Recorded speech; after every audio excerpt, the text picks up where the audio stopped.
Journal, the Libra Initiative of North Carolina, and our flagship station, WCLN Christian 105.7. And now here are your hosts, Ruben Castellon and Chris Holland. Good afternoon and welcome to the Roundtable Talk podcast. I'm Ruben Castellon. And I'm Chris Holland. And this is episode 145. 145, there we go. All right, so what do we got on the agenda for discussion today? Well, you know what, something very interesting I want to let everybody know. It hasn't been that long ago that Dan Bishop, he was one of our federal representative, House of Representatives, and he ran a campaign to be the North Carolina AG, and unfortunately he lost the that position, but now he is apparently being selected by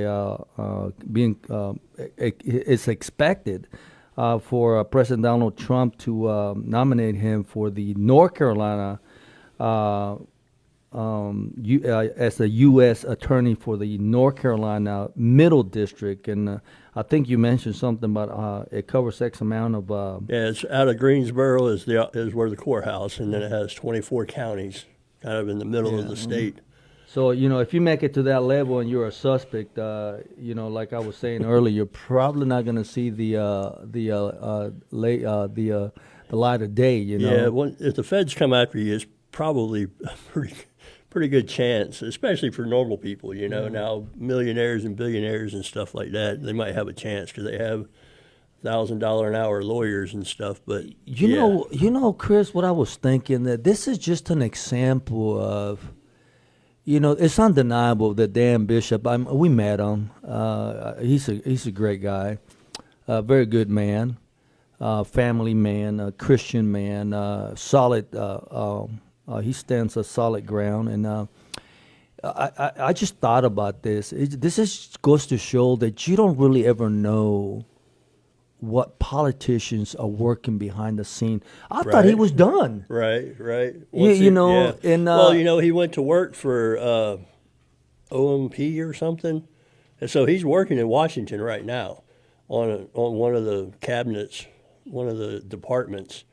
But that's it. You don't hear from them or see from them, and then all of a sudden, it just amazes me that this is just a prime example that he's got a lot to offer. Obviously, he is a lawyer. Yep. So it's not like he's not going to know how to do the job. Plus, he knows the inside and outs of the federal government. The federal government, which is very good, and he represented. I thought that he represented North Carolina very well. At least his district side, he represented North Carolina very well, and I can say I think he'll do a great job at if he does get the job. But basically, what I'm reading, he already has the job. Yeah, as far as his history and background, so he, like you mentioned, he was a lawyer first over there in Charlotte, and then he became a congressman.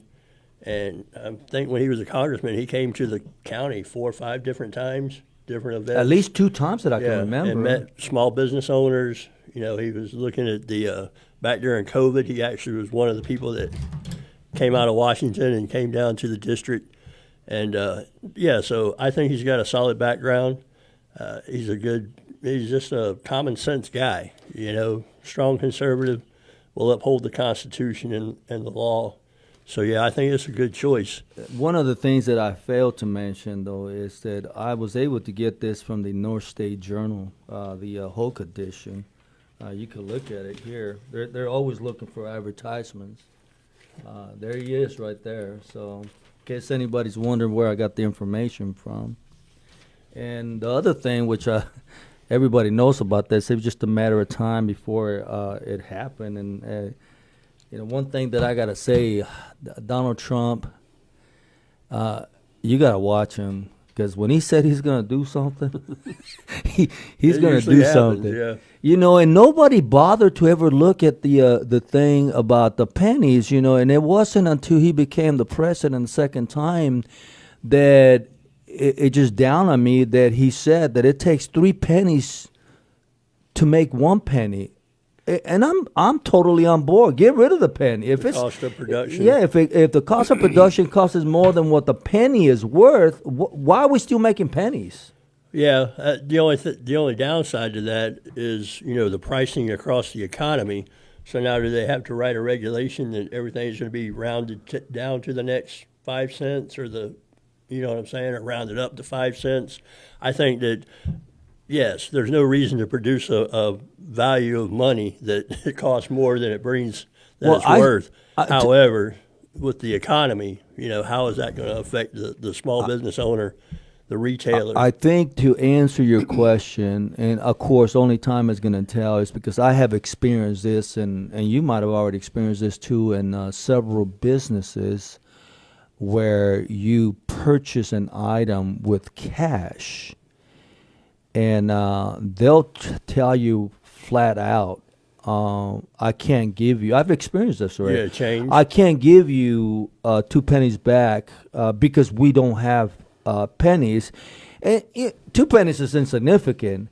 You know, what I find it very interesting is that you have these businesses where you see it a lot at Walmart, the big retail stores, is that they have these little supposedly nonprofit organizations that they're supporting, and do you want to donate? And so they'll. And I have an issue with this. I'm gonna tell you, I have a big issue with this because it does not benefit the customer, and I'll tell you, you'll see where I'm going with this. They'll say it's $9.50, and they'll immediately will say, would you like to run up and for 50 cents go to ABC? You know, so here's my thing. How about you round down and give me that money? You know, it's like people are so quick to want to take my money, but very slow to give me money. That's for a handout. You know, so I think digitally, and what I mean digitally, if you're paying with a credit card, I don't see that as a problem because it's not like they say we got to round up. No, I'm paying you with a credit card, right, or Apple Pay, whatever the case may be. But if you're paying cash, you know, if it's going to be problematic until it's going to take. I think it's going to take years before the penny gets weeded out from. I don't know. You know, they take hundreds of thousands of them out of circulation every day just for wear and tear. Yeah, you know, and they're not producing any more. So I don't know. I have a big jug of pennies. I've been saving them for 20 years. So well, you might want to get rid of them quick. I'm going to keep a hold of them because in 20 years they might be worth something, right? As a collector's item. Yeah. Talking of which, so the Mint ran one last production of pennies. So it'll be at 2025. Yeah, well, it's 2025, but it has a special marking on it. It's like the last run. And I was watching something. It was, what's the guy, Rick from Pawn Stars?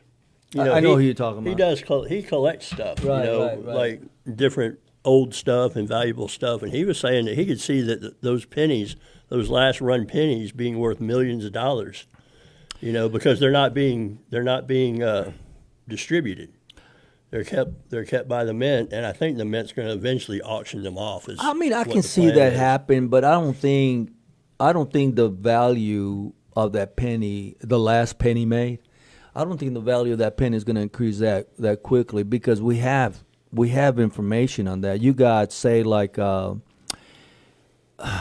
must have been 15, 16 years old when I remember seeing the 50-cent silver coin and the 25-cent silver coin and the 5-cent silver coin.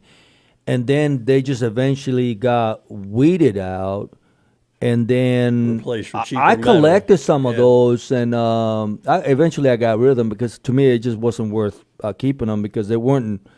As much as I thought they were going to, you know. So it was. I can see them appreciating in value, but it ain't gonna be in my lifetime. I don't think it will be. I don't know. If you have a lot of them, yeah, but you got to look at it. I mean, a collectible is worth whatever the public's willing to pay for it, right? Right. And so to say that you have, you know, these millionaires and whatever that collect things, unique items, that would definitely I could see $1 million going for that just to say that they have it.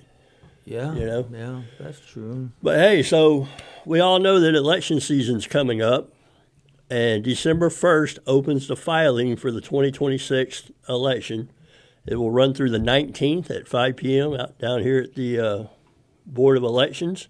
And this cycle in 2026, we're going to have North Carolina House District 48 is going to be up for bid or up for competition with incumbent Garland Pierce. North Carolina Senate District 24 with incumbent Danny Britt. 3 county commissioner positions with incumbents Sutherland, Hunt, and Allen will be up. And then the school board with 3 incumbents, Blue, Sutherland, and yourself. And me, yeah. Yeah, so December 1st through the 19th. Primary, if there is a primary in a certain contest, the election will be held on Tuesday, March 3rd.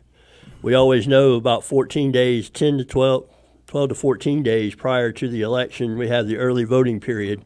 So the end of February, last 2 weeks of February, will be early voting for the primary. And then the general election is going to be on November 3rd. There again, the end of October, we'll start having early voting with an election day on November 3rd. So I think this election season is going to be crazy. You know, it's going to be it's a midterm is what they call it because the president's not on the ballot, which typically shows a very low turnout. Especially for the Republicans. Well, especially for, yeah. You know, nationally, it's a low turnout, but it trickles down, right? Yeah, At the does. local level, we get probably half of 3/4 of what you would get in a presidential election. However, with the political climate the way it's going right now, I could see some pretty stiff competition, and I think there's going to be motivated voters. I think that this is going to be a banner year for an off-season election. I really do. I think the political climate is ripe for change again, you know. Well, you know, Chris, you know as well as I know this, is that people are fed up. Yeah. It wasn't too long ago, in my lifetime, in our lifetime, I knew, especially in my younger years when I began to vote, I knew many. As a matter of fact, I didn't know a leftist Democrat. Right. I did not know a communist Democrat. Today, I know of many socialist, communist Democrats. They'll gladly say because they think that it's a fashionable thing to do. Unfortunately, some of the most uneducated people are the ones that depend on the state system for money, and so they're kind of like obligated to vote for these politicians. But you have today, I am really surprised that, and you can see this, a lot of Democrats that are conservative Democrats who they would never dare to say that they're conservative, right, and publicly.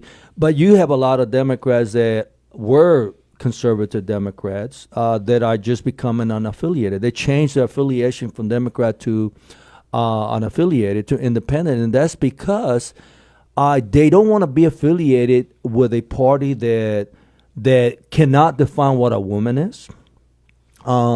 They don't want to be affiliated with a party that agrees with Islam to death to America. And the list goes on and on and on. Boys playing in women's sports, and by the way, their solution is free at the expense of the working American. You know, right? Because you and I, we don't get hand-me-downs. We don't. I don't qualify for any programs, but you know, there are some programs out there that are legit. There are some people who need the assistance, and I'm all for that. But during this SNAP shutdown, during the government shutdown, and everybody's worried about getting their SNAP benefits, I think that what was the figures they came out with? 500,000 are getting it in 2 states.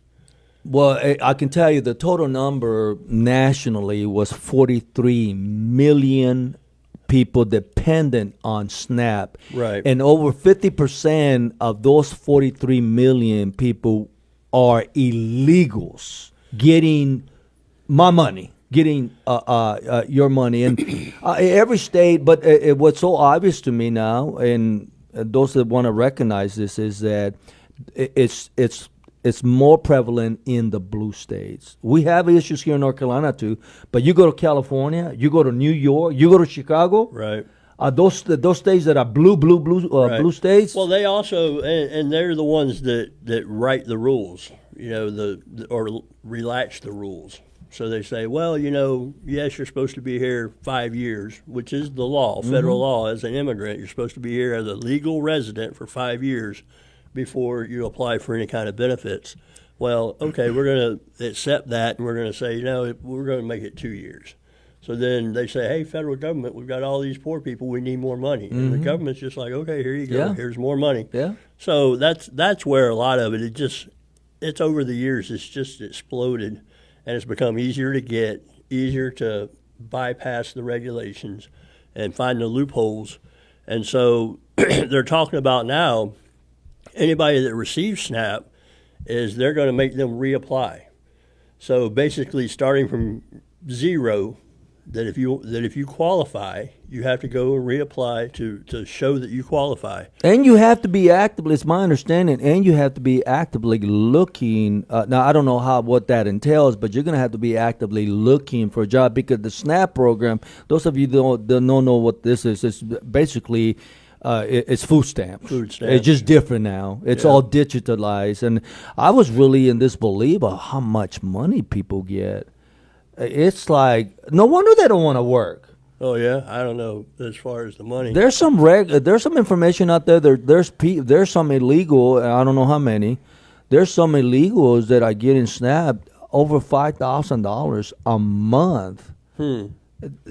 That's a lot of money. That would be That's a lot of money. That's a lot of money. That's a lot of money. Especially if you're not eligible for it, right? That's money that somebody who is eligible might not be getting it because somebody else is. And so during the Biden administration, we don't really know, because there was really no mechanism in place to really track how many illegals came in through the south, mainly south of the border, and some from north of the border.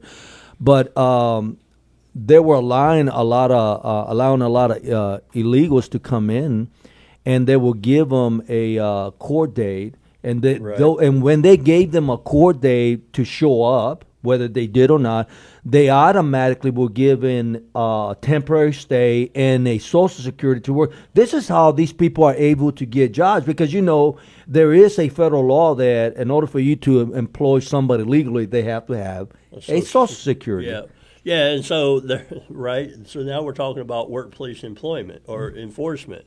So if an employer looks you up on what is it, SF9 or whatever the I-9, I think it's I-9 is the document you have to fill out the state you're an American citizen or somebody eligible to work.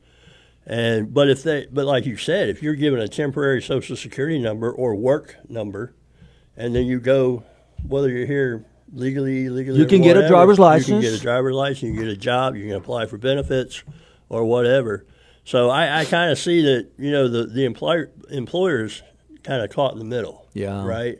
Because, hey, I ran his work ITN or I ran his Social Security number and it came back good. Yeah. Now you're telling me that he's, a wanted criminal from Guatemala or something. So it's a sticky situation.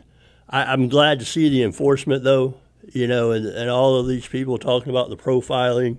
And, 90% of the immigrants detained, the illegal immigrants detained, have some kind of either a deportation order or they've committed a crime since they've been here and was given permanent status. So the federal government, by law, can tell you you're no longer welcome here. That's right. You're leaving. That's what they're targeting. That outdid their stay here, and what people don't understand is that ICE is just not going out there randomly looking for people. They are literally looking for people that they have already targeted to get. And it just so happens that if you happen to be an illegal in the vicinity, that your major crime was to come in illegally, and you happen to be with a criminal illegal, you're also going to get wrapped in. Yeah, yeah, and that's it. You know, the majority of the ones that, oh well, his only crime was being here illegal. Well,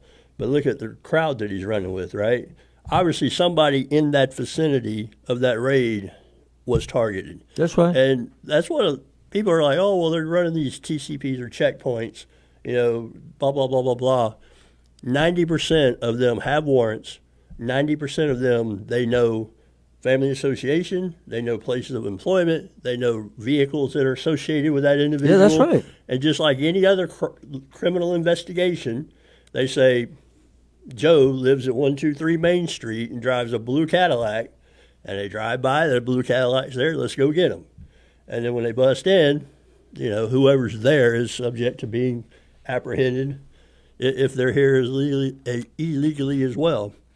So it's a mess, but like I said, I'm glad to see the enforcement.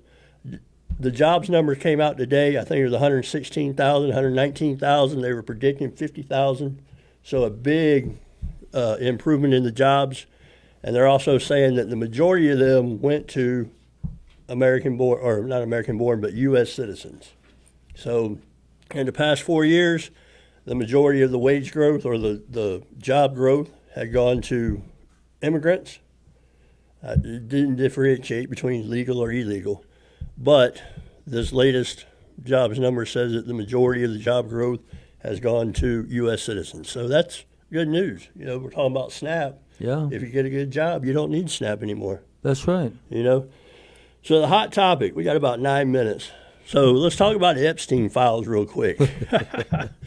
This goat rope. Now, I tell you, and I'm agnostic to it. I mean, it is what it is, right? There's a lot of people that were in this guy's sphere, whether they were politicians, you know, media personalities, you know, whatever they were.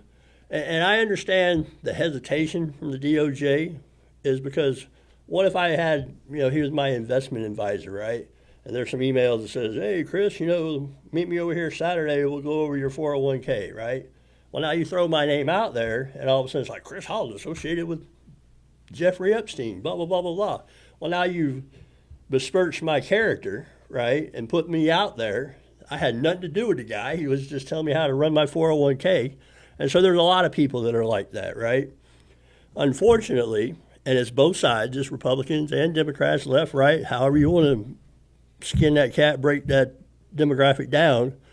But you have the ones on the left, oh, we're going to get Trump this time, or we're going to get, you know, these Republicans, you know, whatever. Well, unfortunately, on the right side, you have the same thing. Oh, they're going to get, you know, Bill Gates. Oh, they're going to get Obama or, you know, Clinton or whatever.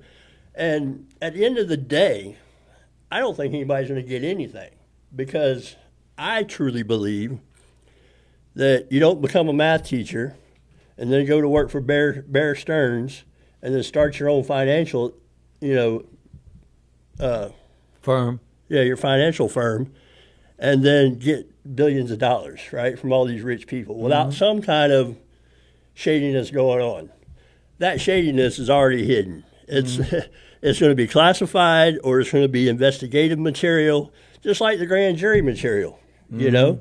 They're like, oh, why won't you release this material? Well, because a federal judge said grand jury material is sensitive and it's, you know, prohibited from release. And no, you're not going to do it. Oh, well, you can do it if you want to, Mr. President. Oh, well, you know, you're saying he's a king or he's a tyrant or whatever, but he didn't do that, you know. So it's like, I don't know. The whole thing is, I think it's just a fire, and people are going to keep flaming the fire just to distract you from other things. Well, yeah, I forget what politician made this comment. I'm going to paraphrase this. You have to understand that this is all government driven, okay? This pedophile stuff, this is all government driven, okay? And it's I believe this to be true. This is just something to distract you so they can do something else. It's always been the case, and we would have never known that Donald Trump was doing this had he not been bold enough and say, "You really want to know what's going on? This is what's going on." And while the government, because of the Democrats, while the federal government was shut down, Donald Trump administration was firing people left and right, and he said it. And we're getting rid of all these Democrat programs, and once they're gone, they're never coming back. They're not coming back. And the conversation ended like, oh my God, that's what I'm saying. What do we do? When the government is doing something, there's somebody else doing something else. So this is just a smoke screen. And here's the whole thing. Just because Donald Trump's name is mentioned, it doesn't mean anything. What I want to know is when people say that he's a pedophile, show me the evidence. Right. That's what I want. That is what I want to see. And you don't have any. And the problem is that there's a lot of people today that they have Trump deranged syndrome so bad that just the name triggers them. You see videos all the time. It's really. It's actually it's scary to me. It's a disease. I know. It is scary that you have Americans hate. It don't matter what he does. They hate this man, and they will celebrate if he gets assassinated. Yeah. Unfortunately, and that's it doesn't matter who it don't matter. That if somebody was to be killed for political speech, for free speech in general, political views or whatever, that's a tragic day in America. I don't care if it was me and you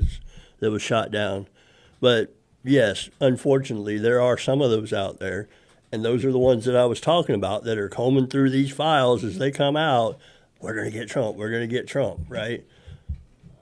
Same thing. There's some on the right that are doing the same thing. We're going to get Clinton. We're going to do this. We're going to do that, which is a sad state, at the end of the day, because people like me and you, that he was talking to us about 401ks, we're going to get wrapped up into that whole mix. And unfortunately, what's her name? The one that she's a representative of Texas and Crockett. I forget her Jasmine Crockett. Jasmine Crockett. So she got redistributed. Unless it's going to have to go to the Supreme Court. Because I think Texas is going to continue to fight it because they've signed it into law. You're talking about the redistricting? Yeah. Right. And so she made a comment, and then they put her on blast on, I think it was CNN. CNN lately has been trying to do the right thing, which right. I'm really surprised. Definitely moderating. Yeah, because they see the cliff, imminent cliff right there. And so the lady tried to put her in check and said, well, I didn't really lie.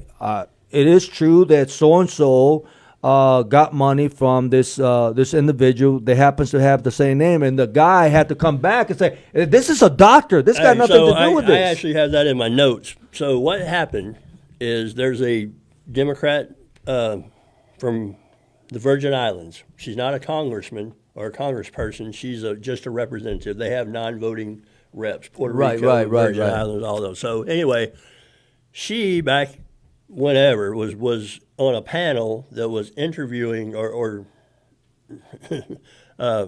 questioning Cohen. Remember Michael Cohen? Yeah. Trump's the lawyer. The disgraced lawyer. Yeah, his disgraced lawyer. Anyway, Epstein and her were going back and forth with some text messaging during this, and come to find out, he's like giving her like snippets or tidbits to start questioning. You need to talk about this or whatever. Well, so the Republicans come up and say, hey, we want her off of the committees. We want her censured. And, she needs to be dealt with. That's unacceptable because this was after he was convicted. Mm-hmm. So it's later in the process. But anyway, so then Jasmine Crockett comes out and says, hey, by the way, if you're going to bring this out, we're going to bring it all out. Jeffrey Epstein donated these blah, blah, blah, blah, blah, whatever. Well, yes, and like you said, Lee Zeldin from we're about out of time. I got to do some announcements. But anyway, yes. But then she got out of it. She says, well, I said A, Jeffrey Epstein. We only had 20 minutes, and I didn't do my research, so I said A. The intent was to try to implicate other people to take the deflection off of them. But We'll get on to it next time. We'll actually do some notes on the Facebook page, but I want to make some announcements real quick. We got a Hope GOP meeting tonight. Monday, Hope County government's holding a community food distribution out of Elgin Blue Park at 9 a.m. till supplies last. 12 December is going to be the Rockfish Christmas down at Browning's U-Haul. And then 18 December, the GOP is holding their Chairman's Christmas social at PK's. And we'll talk about those as we get closer to them.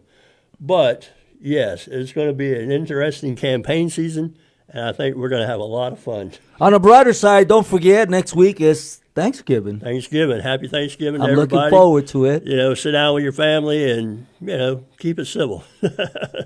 No, actually, just hug your family and give thanks for the greatest country in the world that we are privileged to live in. That's right. And I was fortunate enough to be thank God born for here. making us Americans. That's right. Getting to the facts across the state, around the world, and at home in Rayford, North Carolina. The Roundtable Talk Podcast. Brought to you in part by Rayford Guns, the Hope County edition of the North State Journal, the Libra Initiative of North Carolina, and our flagship station, WCLN Christian 105.7. Be sure to like, share, and leave a review wherever you listen to podcasts. The Roundtable Talk Podcast.